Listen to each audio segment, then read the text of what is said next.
je vais te montrer comment augmenter la distance entre ton pouce et ton auriculaire, c'est ce qu'on appelle l'empent, avec un exercice qui est simple et qui est assez efficace. Je t'ai écrit ces deux exercices sur une partition, tu peux la télécharger gratuitement, c'est comme d'habitude le premier lien en description sous la vidéo. Bon bien c'est parti pour faire un grand écart avec nos mains. Je t'ai fait deux exercices. Au début j'en ai fait un seul, mais il me semblait peut-être un peu trop compliqué et j'ai voulu faire un exercice en amont pour déjà un petit peu libérer cet écart. Donc au niveau de la main gauche, on va toujours avoir ce même schéma. On va jouer ces deux notes, un Do et un Sol, sur une mesure. Après, je te montre comment on va les jouer. Ensuite, on aura ces deux notes.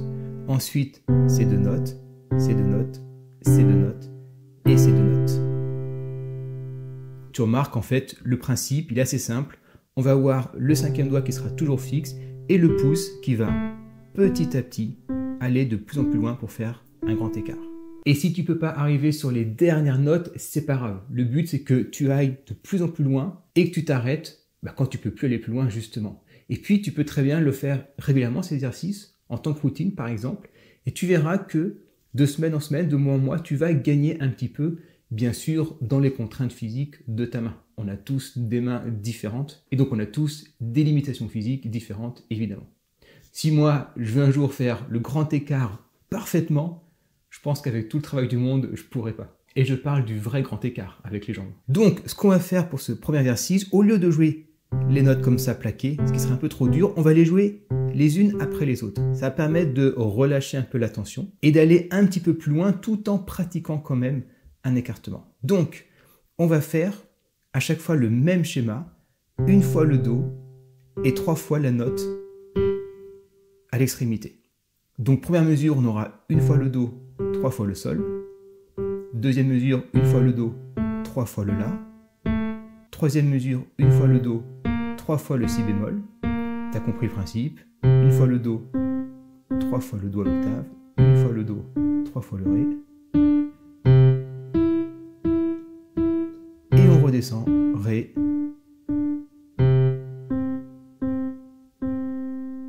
Et avant de voir la main droite, parce que forcément j'ai fait une très simple mélodie pour qu'on ait quelque chose d'assez musical, voici le tempo de ta main gauche. Idéalement, il faudrait que tu atteignes ce tempo.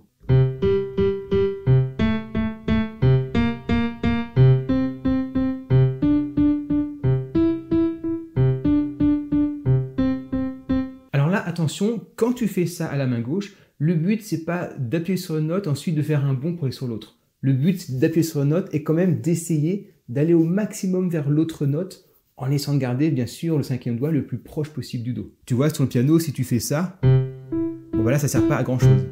Parce que tu vois que le cinquième doigt, il part complètement et donc il n'y a aucun écartement, donc ça va pas faire travailler ta main. Alors que si tu fais comme ça, tu vois que là, le cinquième doigt il bouge très peu et donc là ma main elle va s'écarter un petit peu.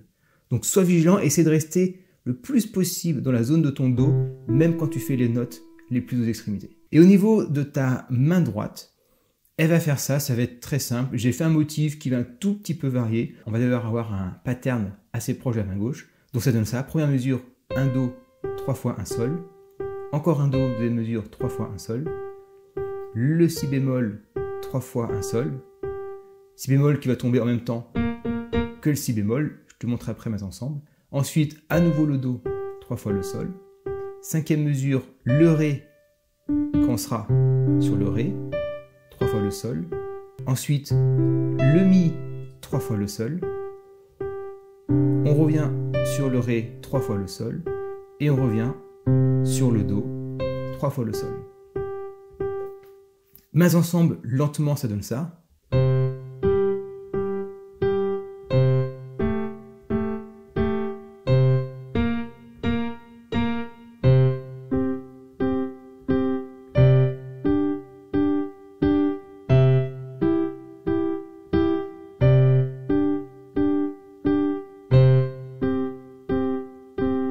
Et au tempo idéal, ça donne ça.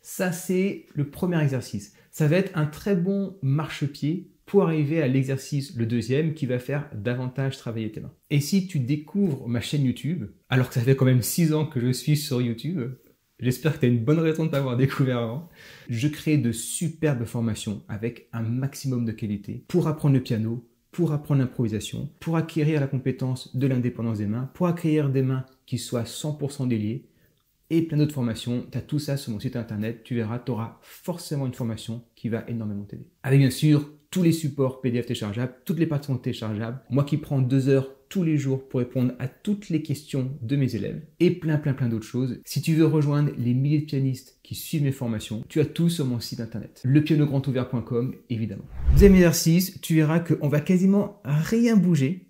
La main droite, c'est exactement la même. La main gauche, on va faire toujours les mêmes notes, c'est-à-dire le même principe, sauf qu'on va tout simplement à chaque fois plaquer les 2 notes sur toute la mesure. Et donc, tu as compris forcément, le fait de plaquer, ça va te forcer à avoir encore un peu plus d'écart. Parce que quand on faisait ça, on pouvait avoir ici une petite tolérance, mais là, comme maintenant on va devoir plaquer, on n'aura plus aucune tolérance. C'est pour ça que l'exercice d'avant permet de un petit peu assouplir sa main pour ensuite arriver à plaquer en même temps. Donc on aura première mesure, ces 2 notes, deuxième mesure, troisième mesure, quatrième mesure, cinquième, sixième, septième, huitième. Mais ensemble séparés, ça donne ça.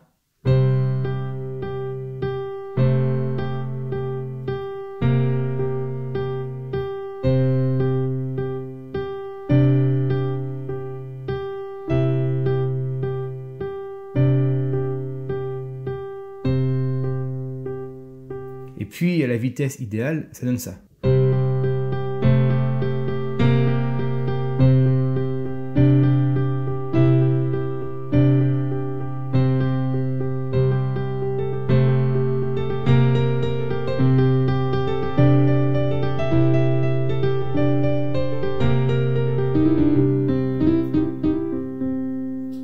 Tu peux bien sûr, si tu veux improviser un peu dessus au niveau de ta main droite, peu importe. La main droite, elle est libre. Je t'ai mis un exemple, mais c'est libre. Ce qu'il faut vraiment, c'est que ta main gauche fasse les blocs comme ça, petit à petit. Une astuce pour arriver à atteindre les notes les plus éloignées, c'est que tu vois que, attends, je vais me mettre sur la caméra audio, quand je joue, par exemple, ce genre de notes, tu vois que je suis vraiment sur la petite pulpe, en fait, du doigt. Tu vois que c'est pas du tout le doigt plein, ni le pouce, mais même si ça peut te paraître très fin, j'ai quand même une bonne maîtrise avec ça. Parce qu'il y a quand même du poids. C'est un petit coup à apprendre, hein. Avec la pratique, tu sauras placer ton doigt exactement au bon endroit. Et tu vois que je pourrais presque atteindre le fa.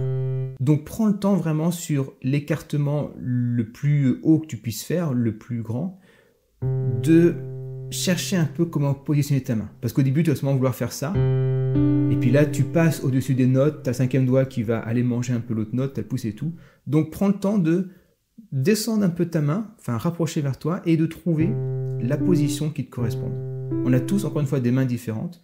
Donc ta position sera sûrement différente de la mienne.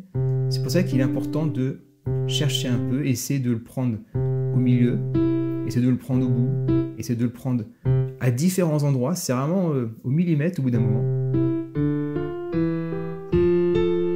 Et puis, tu peux également faire pareil à la main droite, au niveau de l'écartement, pour la travailler.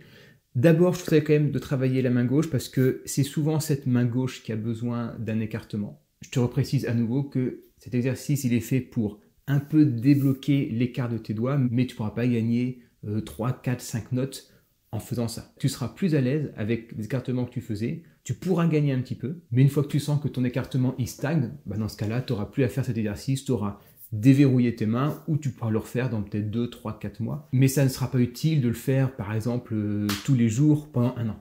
C'est ce que je veux dire. Tu peux retrouver sur mon site 2 superbes formations gratuites, une pour débuter le piano, une pour débuter l'improvisation. Je sais plus combien il y a de pianistes qui ont suivi ces formations, mais des milliers, peut-être même des dizaines de milliers. Ça va te permettre, si tu es débutant au piano et débutant en improvisation, de faire tes premiers pas et de découvrir l'instrument et l'improvisation. Je te souhaite un très bon grand écart avec tes mains. Fais attention quand même, si ça tire un peu trop, laisse reposer. reprends le lendemain ou le surlendemain. Parce que forcément le but c'est que ça tire un peu, donc attention à ne pas tirer trop fort, trop longtemps, pour pas t'abîmer les mains, vas-y tranquillement.